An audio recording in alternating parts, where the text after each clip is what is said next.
Out of the three main Counter-Strike games, Counter-Strike Source doesn't have the best reputation.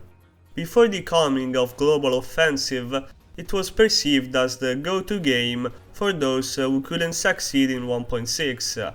Some gamers only have it in their library for Gmod purposes, while others only played it just because the 1.6 graphics weren't too appealing to their eyes. So, is Counter-Strike Source trash? Nah, not really. It's quite enjoyable actually. Is it flawed balance and mechanics wise? I must say yes, and I believe that these shortcomings are the reason why, according to esports earning, only 331 tournaments have been held on Counter-Strike Source, totaling $3.1 million in prize money, while Counter-Strike 1.6 amassed a whopping $13 million of prize money awarded from 1020 tournaments. Also, Counter-Strike Source Pro Scene seems to have been only active up until 2008-2009, while Counter-Strike 1.6 lasted as long as 2012-2013. I still remember drying my tears after the SK Gaming released its 1.6 team, cause no important tournaments were being held anymore. However, if Counter-Strike Source had one thing going for itself competitive-wise, it was quite a vibrant and active local scene of teams, especially in Western Europe, in countries like Germany, France, and even my home country, Italy, where more people seem to play Source over 1.6. Alright, so after getting these trivia facts out of the way, let's jump into the core of the matter. What were the actual faults of Counter-Strike Source? Let's start by the most recriminated one, how easy it was to control the gun's spray patterns. If 1.6 required great knowledge and great trigger control for mid to long distance gunfights, in Counter-Strike Source, spraying and praying was and still is a very viable tactic. Just aim a bit lower and you will probably eliminate your opponent.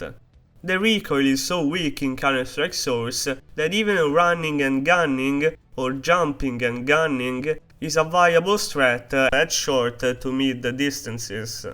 Since we are talking about shooting, Counter-Strike Source also changed the tagging mechanic and made it harder to reach top speed after getting it by slowing down your acceleration.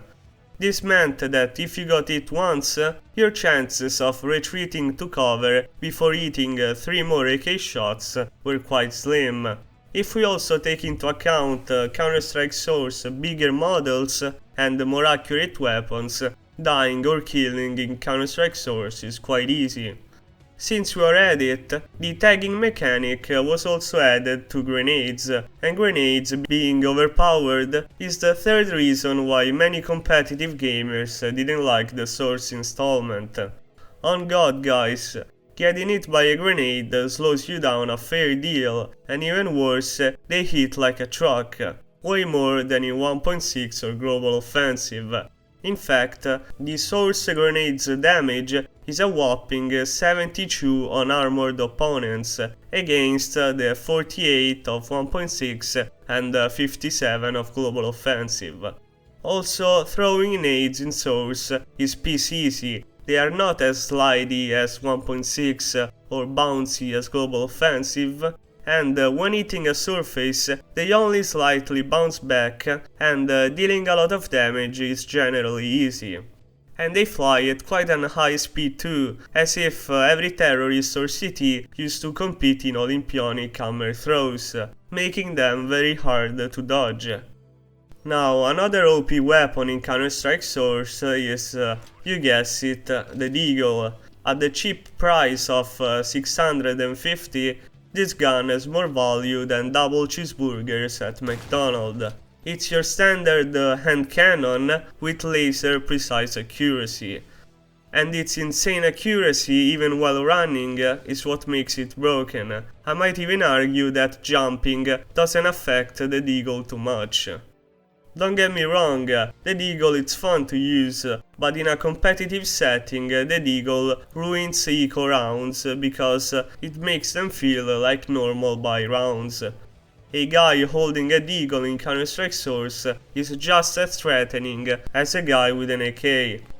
I'm sure that Valve felt like eco rounds in 1.6 were too much of a brutal experience. In 1.6 you are in fact cannon fodder for the enemy ARs, but in Counter-Strike Source the Deagle is just way too strong. And if in Counter-Strike Global Offensive the Deagle lowers your movement speed a bit compared to the other pistols, in Counter-Strike Source you're just as swift as with the other handguns.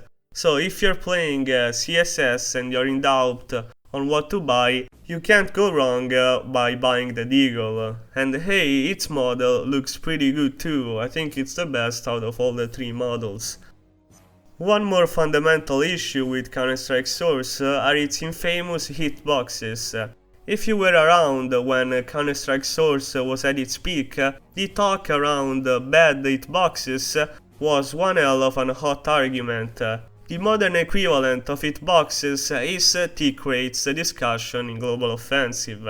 There are plenty of forums posts of people complaining about them, and yeah, apparently the hitboxes are bigger than the actual model, so hitting your shot is indeed easier, and depending on the server netcode and your connection, they would sometimes lag behind the moving player.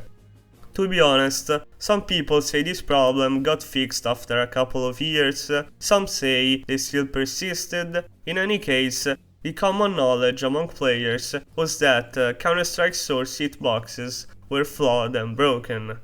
Time to talk about the final point on why many 1.6 players didn't want to switch to the new entry: the movement. With a brand new engine came new movement mechanics, and while the jumping and air strafing feel good in Counter-Strike Source and it lends itself perfectly for surf maps, the same cannot be said about the crouch mechanics, which were not as springy and bouncy as the 1.6 one. In fact, crouching in Counter-Strike Source halts your momentum completely, and there's not much to play around with the crouch, while in 1.6 you could use its bounciness to pick corners and get an edge over your opponents. This is why I love 1.6 and still play it to this day. Shoulder picking every angle is just not too fun. The final reason why 1.6 kept on going strong even after the release of Source is that the Golden 30 engine could run on any toaster or potato PC you would install it on.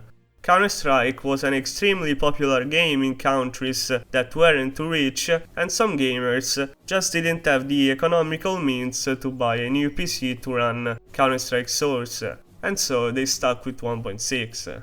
Good call.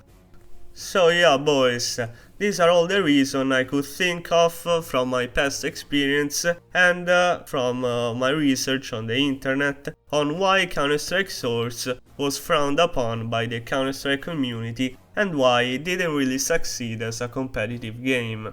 If you can add anything to this discussion, feel free to comment your takes. Goodbye, boys.